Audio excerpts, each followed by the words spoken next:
Hello viewers, PM civil engineer BD চ্যানেলে আপনাদের সকলকে স্বাগতম। আশা করি আপনারা সকলে ভালো আছেন। নতুন পে স্কেল 9 আলোচনায় সরকারি কর্মচারীদের মহার্ঘ ভাতা।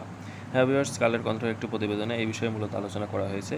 তো তারা কী লিখেছে মূলত এই বিষয়ে আমরা সেই বিষয়ে আলোচনা করব। তো চলুন ভিডিওটি শুরু করা যাক। তো এখানে দেখুন, বাজেট নিয়ে প্রধানমন্ত্রীর সঙ্গে বৈঠক। মহার্ঘ ভাতার বেতন বাড়বে সর্বনিম্ন 1,650 থেকে সর্বোচ্চ 8,000 টাকা। মহার্ঘ ভাতা দিতে প্রয়োজন 73,173 কোটি টাকা। সর্বশেষ 2023 সালে 20% মহার্ঘ ভাতা দেয় সরকার। এখানে আরও লিখেছে, মূল্যস্ফীতির চাপে মধ্যে সরকারি চাকরিদের কিছুটা স্বস্তি দিতে আগামী 23-24 অর্থবছরের বাজেটে 20% মহার্ঘ ভাতা দেওয়ার পরিকল্পনা করেছে সরকার। তবে আপাতত তাদের জন্য নতুন পে স্কেল বেতন কাঠামো দেওয়ার পরিকল্পনা নেই সরকারের। গতকাল বুধবার আগামী 2023-24 অর্থবছরের বাজেটে চূড়ান্ত করতে গণভবনে সন্ধ্যা 7:30টায় প্রধানমন্ত্রী শেখ হাসিনার সভাপতিত্বে বৈঠক হয়েছে। বৈঠকে মহার্ঘ ভাতার বিষয়টি নিয়ে আলোচনা করা হলেও চূড়ান্ত সিদ্ধান্তের কথা জানানো হয়নি।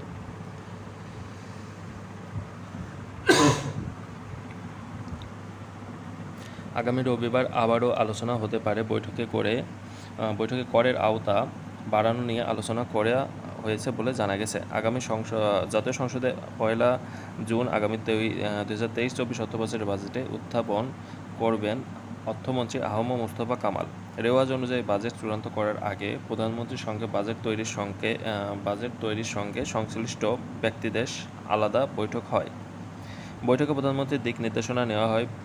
বৈঠকের পর গণভবনে নৈশ ভোজনের আয়োজন করা হয়। তো এখানে দেখুন আরও কিছু বিষয়ে এখানে লিখেছে।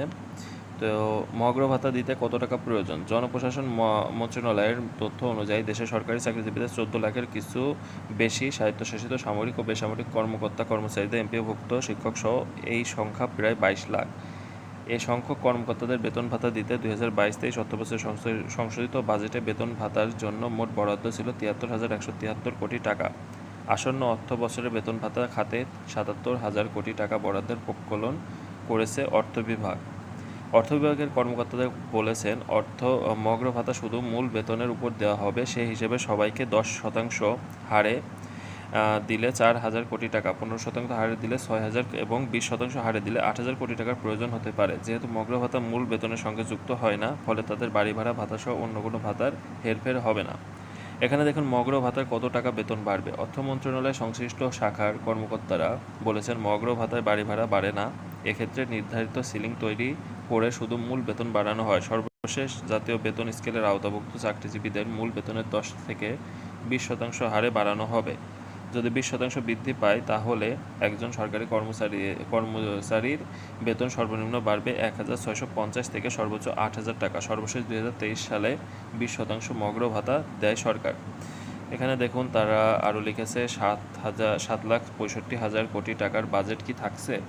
উচ্চ মূল্যস্ফীতির চাপে নির্দিষ্ট আয়ের লোকেদের কিছুটা স্বস্তি দিতে আগামী অর্থবছরের বাজেটে করমুক্ত আয়ের সীমানা বাড়ানো হতে পারে। আন্তর্জাতিক মুদ্রা তহবিলের ঋণের শর্তগুলোর চ্যালেঞ্জ সামনে রেখে আগামী বাজেটে ভর্তুকি ও নগদ প্রণোদনা বাড়ানোর উদ্যোগ নেওয়া হয়েছে। আগামী অর্থবছরে 7,65,000 কোটি টাকার বাজেট দিচ্ছেন অর্থমন্ত্রী মুস্তফা কামাল। তাতে 2,63,000 কোটি টাকার বার্ষিক উন্নয়ন কর্মসূচি এডিপি চূড়ান্ত করছে পরিকল্পনা কমিশন। তবে এর আকার কমতে বা বাড়তে অর্থবছরের বাজেটে রাজস্ব আদায়ের লক্ষ্যমাত্রা ধরা হয়েছে 5 লাখ কোটি টাকা। এর মধ্যে জাতীয় রাজস্ব বোর্ডকে 4,30,000 কোটি টাকার বিশাল লক্ষ্য দেওয়া হয়েছে।